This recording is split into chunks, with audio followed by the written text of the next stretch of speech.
శ్రీమద్ వాల్మీకి రామాయణం ఉత్తరకాండం 13వ సర్గమునందు రావణుడు మునుల ఆశ్రమములో మున్నగు వానిని ధ్వంసమనొచ్చుట, దుష్కార్యములను మానుమని కుబేరుడు దూత ద్వారా రావణునకు సందేశమును పంపుట, రావణుడు ఆ దూతను చంపివేసి ముల్లోకములను జయించుటకై బయలుదేరుట గురించి వివరింపబడినది. అగస్త్యుడు శ్రీరామునితో ఇంకనూ ఇట్లు పలుకుచున్నాడు. రామ, కొంతకాలమునకు పిమ్మట బ్రహ్మదేవుడు నిద్రాదేవతను లంకకు పంపెను. ఆ దేవి కుంభకర్ణునిలో గాఢముగా ఆవేశించెను. అంతట కుంభకర్ణుడు ఆసీనుడై ఉన్న అన్నను చేరి, మహారాజా, నిద్రబాధకు నేను తట్టుకొని లేకున్నాను కనుక నాకు ఒక భవనమును ఏర్పరచుము. వెంటనే రావణుడు విశ్వకర్మ వలె సమర్థులైన శిల్పులను పిలిపించి 1 యోజనం వెడల్పు 2 యోజనముల పొడవు గల ఒక మహాభవనమును నిర్మించుటకై వారిని ఆజ్ఞాపించెను. రాజు యొక్క ఆదేశము ప్రకారము ఆ శిల్పులు సకల సౌకర్యములు గల ఒక గొప్ప భవనమును నిర్మించిరి. అది స్ఫటికములతో చిత్ర విచిత్రములైన బంగారు స్తంభములతో శోభిలుచు దర్శనీయముగా నుండెను. ఆ భవన సోపానములను వైడూర్యములతో చెక్కిరి. ఆ హర్యమునకు అన్ని వైపుల యందును చిరుగంటల తోరణములను అమర్చిరి. ఆ భవన ద్వారములన్నీను ఏనుగు దంతములతో నిర్మితములయ్యను. అందలి వేదికలు వజ్రములతో స్ఫటికములతో సిద్ధపరచబడినవి. సర్వసుఖావహమైన ఆ భవనమును రావణుడు మనోహరముగా నిర్మింపచేసెను. పవిత్రమైన మేరుపర్వత గుహవలే అది ఎల్లప్పుడూ హాయిను గూర్చినదయ్యి సకల సౌకర్యములతో నిండియుండెను. మిగుల బలశాలి అయిన కుంభకర్ణుడు ఆ మహాభవనమునందు ప్రవేశించి నిద్రలో మునిగెను. అతడు 1,000 సంవత్సరముల పాటు ఏమాత్రమూ మెలకువలేక ఆ నిద్రావస్థలోనే ఉండిపడెను.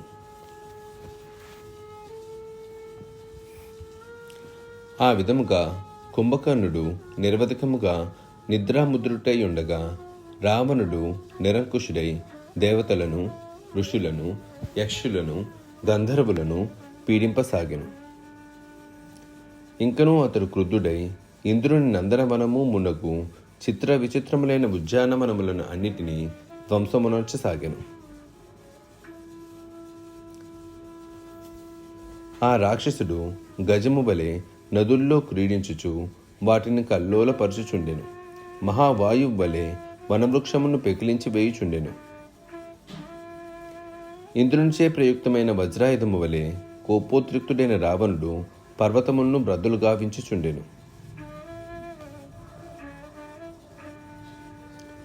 అంతటా ధర్మజ్ఞుడు ధనాధిపతి అయిన కుబేరునకు రావణుని ఆగడములు తెలియవచ్చెను. అప్పుడు అతడు తన వంశానుగుణమైన సదాచారమును గుర్తుకు తెచ్చుకొని సోదర ప్రేమతో చొరవ తీసుకొని దశగ్రీవుని హితము కోరి లంకానగరమునకు ఒక దూతను పంపెను. వెంటనే ఆ దూత లంకకు చేరి మొదట విభీషణి కడకు వెళ్ళెను.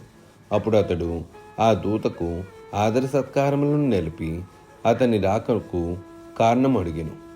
మరియు అతడు కుబేరుని యొక్క అతని బంధువుల యొక్క క్షేమ సమాచారములను అడిగి తెలుసుకొనెను. పిమ్మట విభీషణుడు ఆ దూతను సభలో ఆసీనుడై ఉన్న రావణుని కడకు తీసుకొని వెళ్ళెను.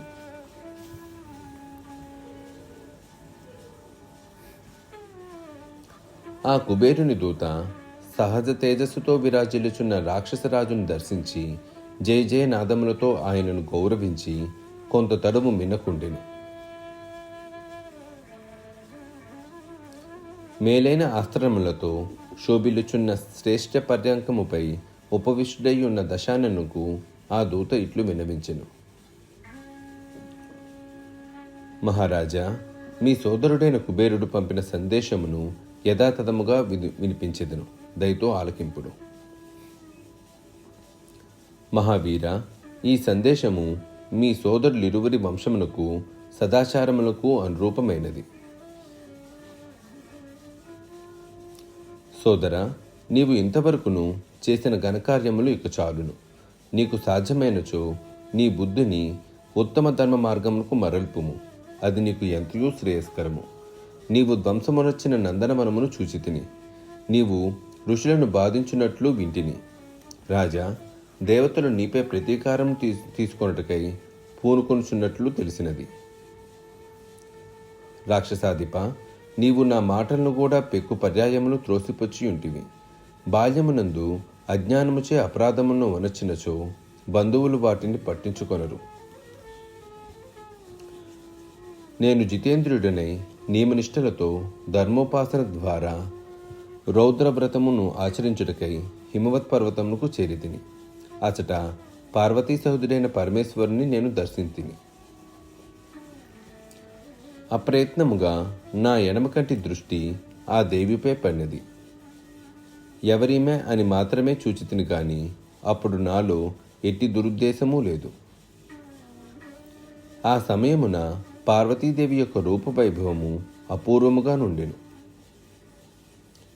ఆ దేవి యొక్క దివ్యతేజ ప్రభావముచే నా ఎడమ కన్ను దగ్ధమైనది. అది దుమ్ముపడి దెబ్బతిన్నట్లు పింగళి వర్ణము పొందెను.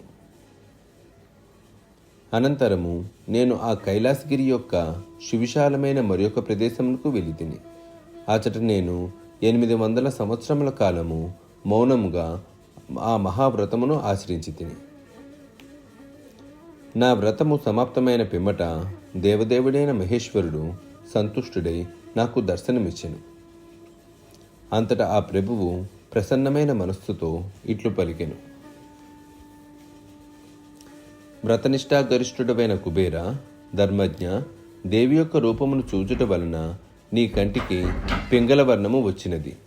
నీ తపస్సునకు నేను మెచ్చితిని. ధనాధిప, ఈ చీర్ణ వ్రతమును నేను ఆచరించి ఉంటిని. ఈ వ్రతమును చేసిన వారిలో నీవు రెండో వాడవు. ఇట్టి కఠోర వ్రతమును ఇంతకు ముందు ఎవరినూ ఆచరించి ఉండలేదు. తీవ్రమైన నియమములు గల ఈ వ్రతమును లోకమునకు నేనే ప్రకటించి ఉంటిని. ధనపతి, కనుక నీవు నాతో స్నేహమునకు ఇష్టపడుము. అనగా నీవు తపస్సుచే నన్ను మెప్పించితివి కాబట్టి ఇప్పటి నుండి నీవు నాకు సకుడవు కమ్ము. దేవి యొక్క దివ్య ప్రభావముచే నీ ఎడమ కన్ను దగ్ధమైనందున ఇప్పటి నుండి శాశ్వతముగా ఏకాక్షి పింగళుడు అను పేరు నీకు ఏర్పడగలదు.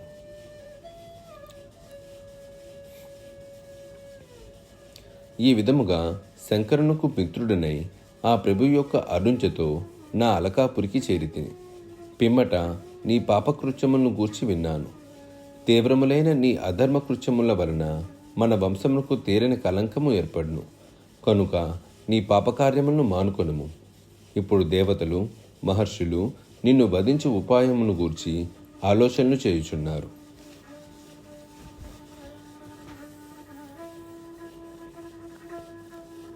దూత పలికిన కుబేరుని వచనములు విని దశగ్రీవుడు మిగుల క్రుద్ధుడై కన్నులెర్ర చేసి పండ్లు పటపటా కొరుకుచూ చేతులను బిగించుచూ ఇట్లు వచించెను. దూత, నీవు పలికిన అతని ప్రలాపముల అంతర్ధానమును గ్రహించి తిని. దుర్భాషలు వినిపించినందులకు నీవు ఇప్పుడే మృత్యుముఖమునకు చేరెదవు. అంతేకాదు, నిన్ను పంపిన నా సోదరుడును మిగలడు. మూఢుడా, ఆ ధనపతి నీ ద్వారా పంపిన సందేశము నాకు ఏమాత్రమూ హితము కాదు. అతనికి మహేశ్వరునితో మైత్రి ఏర్పడినట్లు బహుశా నన్ను భయపెట్టుటకై నీవు చెప్పుచున్నావో ఏమో. దూత, నీవు పలికిన ఈ మాటలు నాకు సహింపరానివి. ఇంతవరకును అతని వలన జరిగిన తప్పిదములను నేను సహించుచూ వచ్చి తిని.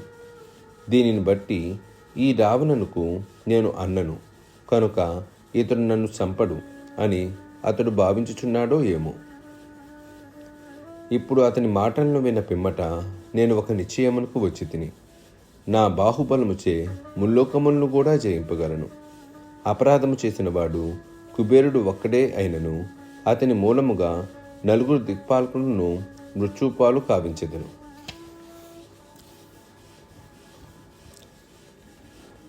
ఇట్లు పలికిన పిమ్మట ఆ లంకాధిపతి దూతను తన ఖడ్గమునకు బలి ఇచ్చెను. అతన్ని దుర్మార్గులైన రాక్షసులకు ఆహారముగా ఇచ్చివేశను. అనంతరము అతని అనుచరులు జేజేలు పలుకుచుండగా ముల్లోకమును జయింపవలెను కాంక్షతో రావణుడు రథమును అధిరోహించి కుబేరుని కడకు బయలుదేరెను. వాల్మీకి మహర్షి విరచితమై ఆదికావ్యమైన శ్రీమద్ రామాయణం నందలి ఉత్తరకాండమునందు 13వ సర్గము సమాప్తం.